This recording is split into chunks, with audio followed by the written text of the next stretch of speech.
Pemirsa, Kementerian Keuangan memastikan akan mempercepat proses pencairan insentif bagi tenaga kesehatan. Saat ini proses verifikasi pencairan oleh BPKP terus berlangsung dan diharapkan akan cepat tuntas. Dirjen Anggaran Kemenkeu Isa Rahmatawarwata menyatakan tunggakan insentif tenaga kesehatan yang berada di bawah supervisi Kemenkes mencapai 1,48 triliun. Angka berasal dari total tunggakan insentif tenaga kesehatan selama 2020 yang mencapai 3,39 triliun. Isa memastikan dana untuk membayar tunggakan itu sudah tersedia dan kini tinggal menunggu proses audit BPKP. Kementerian Keuangan akan segera mencairkan bila proses peninjauan BPKP telah selesai. Pemerintah juga sudah menganggarkan 5,28 triliun untuk insentif tenaga kesehatan selama Januari hingga Juni 2021. Yang di bawah Kemenkes langsung, itu menurut catatan kami ada 1,48 triliun. Saat ini sedang direview, diverifikasi oleh BPKP. Dan dananya sendiri sudah tersedia sebagai bagian dari dana untuk Kemenkes 5,28 triliun. Ini termasuk nanti untuk insentif-insentif nakes mulai Januari kemarin sampai dengan bulan Juni. Jadi intinya dana sudah tersedia, kami akan coba nanti terus berkomunikasi dengan BPKP dan Kemenkes. Jelang dibukanya kembali pariwisata Bali pada Juni-Juli 2021 untuk wisatawan mancanegara, langkah persiapan terus dilakukan termasuk vaksinasi bagi pelaku parekraf. Tidak terkecuali di kawasan luar Pura Uluwatu, Badung, Bali, di mana 400 pelaku parekraf menjalani vaksinasi COVID-19. Kawasan wisata Uluwatu di Kabupaten Badung, Provinsi Bali sangat terkenal dengan penampilan tari kecaknya. Di era adaptasi kebiasaan baru ini, pertunjukan tari kecak akan mematuhi protokol kesehatan secara ketat. Oleh sebab itu, jelang dibukanya kembali pariwisata Bali, kawasan wisata Uluwatu mulai mempersiapkan diri dengan melengkapi fasilitas protokol kesehatan. Tidak terkecuali vaksinasi COVID-19 bagi 400 pelaku parekraf yang berada di kawasan ini, termasuk para penari kecak. Ini kita tutup pelaksanaan vaksinasi 2 hari untuk Uluwatu di Desa Pecatu ini 400 yang total mulai dari penari kecak sampai pedagang, pemandu wisata dan staf. Selain penerapan protokol kesehatan, kawasan wisata Uluwatu juga telah menerapkan teknologi digital untuk masuk ke objek wisata. Hal ini dilakukan guna memberikan kemudahan dan rasa aman bagi para wisatawan. Tim Liputan iNews melaporkan. Kita beralih ke informasi mancanegara. Jerman membatalkan rencana untuk memperpanjang lockdown saat libur Paskah usai menuai kritikan dari sejumlah pihak. Kanselir Jerman Angela Merkel mengakui kebijakan tersebut belum melalui persiapan yang matang. Pemerintah Jerman membatalkan rencana memperpanjang masa lockdown selama 5 hari saat libur Paskah nanti. Kebijakan ini dinilai mendadak dan menuai kritikan. Kanselir Jerman Angela mengakui hal ini sebagai kesalahannya karena tidak melalui persiapan yang matang.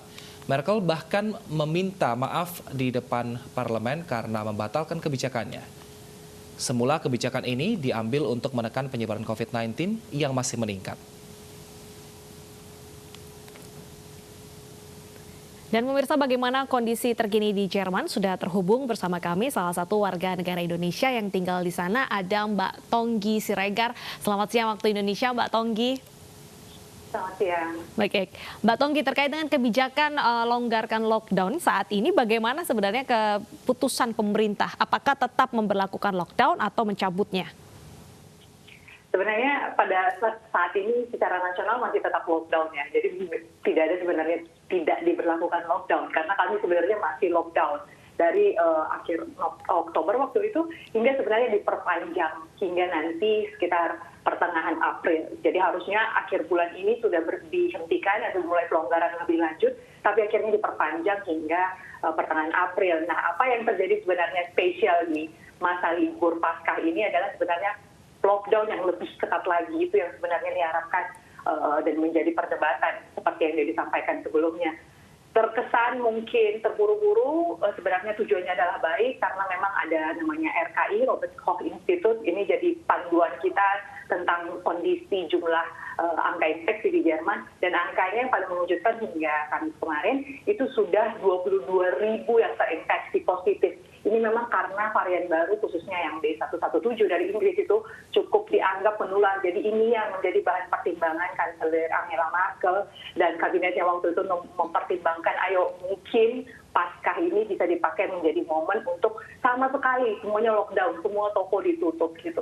Tapi itu yang mendapatkan reaksi yang akhirnya membuat ada sedikit pelonggaran bahwa memang tetap ada libur tapi tidak lagi selama 5 hari dilakukan lockdown. Gitu. Itu salah satu yang memang akhirnya kita sebut lockdown lebih ketat yang kemarin menjadi pertimbangan seperti itu. Nah, Kak Tonggi, mengenai longgar atau tidaknya lockdown di sana, apakah sama seperti di Indonesia, misalnya untuk jam operasional mal yang diatur, lalu juga kapasitas restoran juga diatur, apakah sama kebijakannya di Indonesia dengan di Jerman? Sebenarnya apa yang terjadi di Indonesia itu sangat longgar. Di sini bukan hanya soal restoran sama sekali semuanya masih tutup, kita masih bisa hanya pesan secara take away gitu. Terus beberapa toko katakanlah tempat perbelanjaan itu sudah dibuka memang, tapi dengan menerapkan pembatasan yang ketat. Bahkan harusnya ada beberapa yang harus kita daftar dulu secara online untuk boleh ke toko, mengunjungi toko ini. Jadi itu memang jauh lebih longgar di Indonesia. Bahkan yang mungkin sedikit berbeda dan kebanyakan orang di Jerman memang sangat patuh akan ini, pembatasan tentang berapa orang yang bisa bertemu. Jadi katakanlah saya hanya boleh bertemu dengan 1 orang dari rumah tangga yang berbeda. Ini sangat kompleks memang. Mbak Tonggi, ini pemerintah Jerman tampaknya ingin memanfaatkan Paskah untuk melakukan lockdown lebih ketat. Bisa dijelaskan biasanya memang apa saja tradisi tiap Paskah, atau memang kalau Paskah ada kemeriahan yang mengakibatkan kerumunan seperti itu? Ini sama seperti hari raya besar lainnya yang ada di Indonesia, seperti Ramadan gitu ya. Jadi keluarga akan berkumpul, anak-anak akan datang mengunjungi keluarganya gitu. Atau juga orang biasanya kalau tidak merayakan Paskah akan pergi berlibur. Nah ini yang sekarang dibatasi. Bila tadi saya katakan bahwa lockdown yang sekarang saya boleh bertemu dengan satu orang dewasa dari keluarga lain, sekarang diberikan kesempatan maksimal 5 orang. Jadi bayangkan saya harus milih, saya ketemu sama siapa, opung saya atau siapa saya gitu, itu dibatasi. Itu juga dianggap lockdown, termasuk bagian dari lockdown ini. Yang jadi persoalan saat ini juga adalah tentang membatasi, karena akhirnya banyak orang yang sudah jenuh gitu, mereka memutuskan untuk berlibur. Ya, beberapa tempat yang sekarang saat ini boleh dikunjungi dengan angka infeksi yang sudah rendah di bawah 50 per 100.000 orang adalah Mallorca di Spanyol. Dan ini yang akhirnya dibatasi pemerintah juga lewat liburan Paskah ini. Per hari Minggu nanti semua orang yang akan kembali ke Jerman harus melakukan tes. Baik, nah Kak, bagaimana dengan pengawasannya? Tadi kan katanya maksimal bertemu 5 orang. Nah, apakah setiap kita ketemu kita harus mendata, melapor, mungkin namanya ke RT RW setempat di sana, atau seperti apa sehingga bisa dipastikan nih 1 orang hanya ketemu maksimal 5? Ini yang kita sebagai orang Indonesia harus belajar juga dari Jerman, saya pikir, kedisiplinan tiap orang.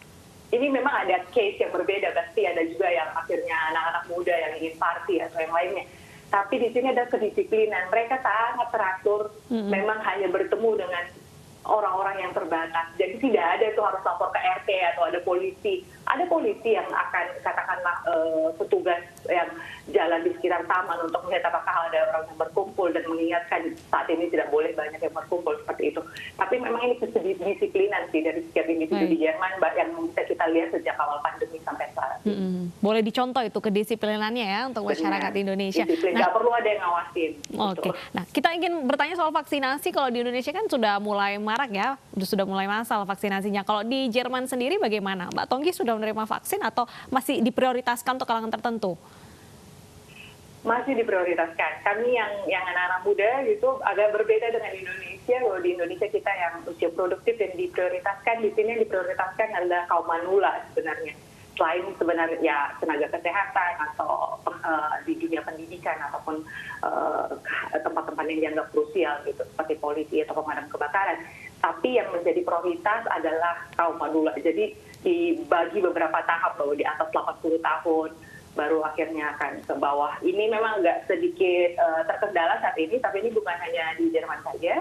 Ini juga terjadi di Eropa secara umum bahwa ada kendala pasokan vaksin vaksin yang lebih sedikit dari yang sudah dipesan, salah satunya dari AstraZeneca. Gitu. Nah, apakah ada jaminan warga negara asing yang tinggal di Jerman ini juga mendapatkan vaksin, Kak Tonggi? Iya, tidak ada pembedaan pada dasarnya apakah akan tidak mendapatkan vaksin atau tidak. Hanya tentang yang jadi persoalan saat ini adalah masalah prioritasnya. Itu siapa yang harus kelompok mana yang jadi prioritas utama. Itu yang menjadi fokus sebenarnya. Baik, berarti sama dengan di Indonesia ya, ada skala prioritas agar masalah pandemi COVID-19 segera teratasi. Terima kasih Mbak Tonggi sudah berbincang dan menyapa masyarakat Indonesia di iNews Siang. Selamat beraktivitas kembali Mbak. Pemirsa, kita ke informasi selanjutnya, ini terkait dengan atlet Indonesia yang kemarin gagal mencetak prestasi karena dikeluarkan secara paksa dari turnamen bergengsi All England, dan ini menjadi mimpi buruk yang dialami oleh tim bulu tangkis Indonesia. Meski surat permintaan maaf dari BWF telah diterima, namun tak serta-merta ini menyelesaikan semua kekisruhan dari All England. Tahu singkatan NHS, Bos? Enggak, Mas. Karena begitu luar biasa kekecewaan, marahnya, kesalnya tim Indonesia seperti mimpi. Bahkan selayaknya juga kita bisa menuntut BWF. Merasa sedih, kecewa, prihatin. BWF terburuk. Wah, ngaku salah tapi hanya minta maaf. Wah, kalau itu suami juga begitu. Karena pada saat saya latihan di Hall C Senayan, kelingking di samping saya itu patah. Menjadi orang sukses itu tidak harus kaya. Oh, itulah juara dunia. Saya merasa tidak ada satu pemain pun di seluruh dunia yang tidak bisa saya kalahkan. Oke. Iya, mati sendiri.